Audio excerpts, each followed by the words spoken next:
Hello Trekkies and welcome back with another TREKKERPRISE video. Well, today we're going to try something new in this channel. You all know I love Star Trek and I love talking about Star Trek and the Orville and even Doctor Who occasionally. But as you probably noticed from the title, we're going to talk about the Ghostbusters movie.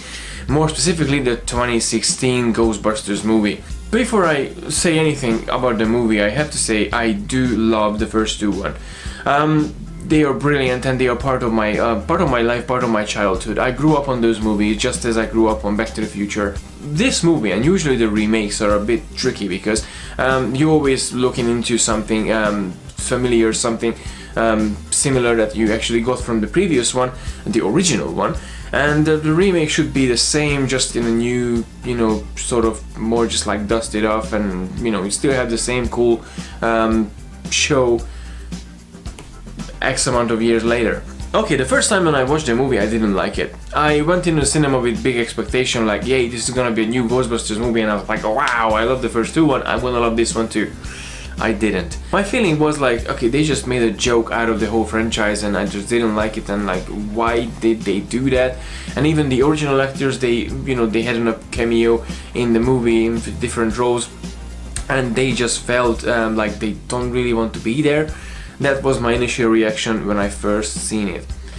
And I haven't watched it ever since. Every time when I think about Ghostbusters, the first movie comes to my mind, the car comes to my mind, some of the ghosts comes to my mind, the proton guns, the uniforms, the logo, and a bunch of other things, but not the 2016 movie.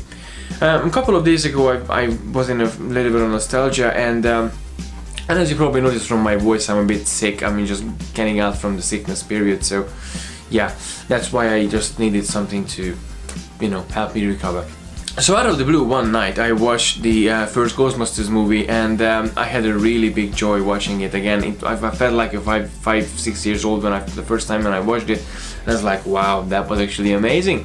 So I really had a good time with it, and I thought, okay, maybe it's time to get the last movie for another chance as well. And I actually don't regret watching it again. Because I remember after watching it the first time, and I even did a little review on my website, it's not there anymore. So I did a little review on the movie the very first time on the website, and I said at the very beginning, like, this is gonna be the movie that I'm not gonna watch again. And sometimes it's interesting to revisit movies. And I did this just for the sake of, okay, let's give them another try, maybe it's gonna be a good movie. And it turned out to be quite good actually. It took me 2 years to actually get back to this movie and watch it again, and I had a completely different feeling about the movie now. I'm not overly enthusiastic about it. I'm probably not gonna watch it for another 2 years, but I really liked the movie itself. It's a really brilliant origin story to the whole Ghostbusters franchise, how the Ghostbuster girls came together. Plus, not to mention, it was a really good introduction to all the techs and props that we got from the first movie. Because in the original movie, we just got the proton packs, we got the car, we got everything right on time, right on front of our nose, and it never really been explained in the first movie or in the second movie, like how these are built up together. So it was a really cool aspect of this movie that I didn't notice at the beginning. Like, yo, this is actually quite cool, seeing all the proton guns being built and all the text and being explained in a more sciencey way. Obviously, in this case, we're talking about a little visual reboot as well, because the car wasn't the same, the uniforms weren't the same, the proton packs looked different a bit. And the ghost and the CG was still, I think it was terrible, because don't get me wrong, we got like amazing CGIs these days, but that amount of CGI that we had in this movie, it wasn't as convincing, it wasn't as threatening as was back in the 80s and 90s. Now, how they did all the ghosts in the original movie was still more impressive than the computer generated one these days. And I remember the first time I wasn't really happy with the acting from the side of Melissa McCarthy's character. She was a bit of an annoyment. Melissa McCarthy's character just wanted to be in every shot, that's what I felt, and it was a tiny bit annoying for me. It wasn't as annoying as I watched it in the first time, but hey, I think the movie evolved quite a lot ever since, so I mean, in my head.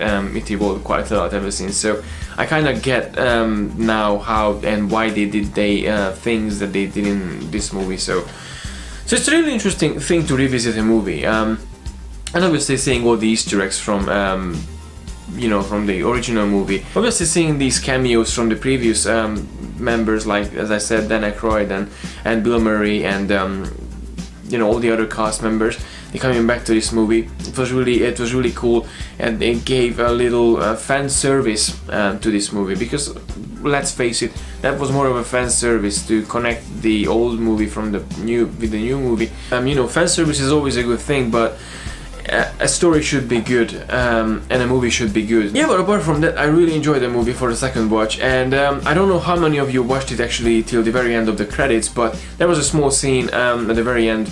They were in this laboratory, and Patty, Leslie Jones's character, was listening to a tape, and she was like, "Hey guys, just come over here because there's something," and everyone comes together, and that's like, who's Zool? Now, if you know or don't know, Zool is the creepy character from the first movie. She's the ghost boss who appears, and they fighting against her, it. So I was thinking after watching this little segment and then the movie, like, they wanted to do a second movie, which actually would have been quite cool. I mean, obviously, if you're talking about 2 years ago, and nobody liked the movie, so I don't think they're gonna go forward with the second movie. But theoretically, I would actually love to see what they would have come up with in the second Ghostbusters movie, or the fourth in line. So overall, I think revisiting a movie after a couple of years, it's always a good fun. And revisiting Ghostbusters, the 2016 edition, for the first time after 2 years, watching it only once in the cinema, and coming out from the cinema saying I'm not gonna watch it again, I was actually quite surprised, and I was quite entertained with the movie. So I think I'm going to do this with a couple of old movies, and let's see how they can actually change my perspective on that movie. Because cult classic movies like Ghostbusters, Back to the Future, Last Starfighter, or Mars Attack, or old Blade Runner, which I still have to watch. So all these movies, they are out there, they are in part of our culture, part of the pop culture. But we always talk about it, but sometimes we skip like years and we're not watching them. So it's a really interesting thing to actually revisit a movie after a couple of years, and just see how you can see it with different eyes, and how it feels after a couple of years, while it first appeared and aired in the theater. So I think that was it for today, guys. Thank you very much for watching. Please let me know in the comment section below if you have been revisiting this movie recently, or you are planning to revisit the movie, or you don't really want to revisit the movie because it was just a disaster. I would really love to know your opinion and start a discussion with you all. Plus, in this note, don't forget to check out my website as well. That's TREKKERPRISE.com, where I publish my thoughts about other movies and other geeky things as well, not just specifically on Star Trek. The website been neglected for a while now, and I took the time recently. I did a little visual reboot as well, and I merged together quite a few subsections. So it's a more cleaner and more organized website now. It's just really like a blog, about me section, meet the Trekkies, and the contact me page. So this new layout hopefully will allow me to actually write on the website more often than I did before. Yes. So again, thank you very much for watching, and until next time, live long and prosper.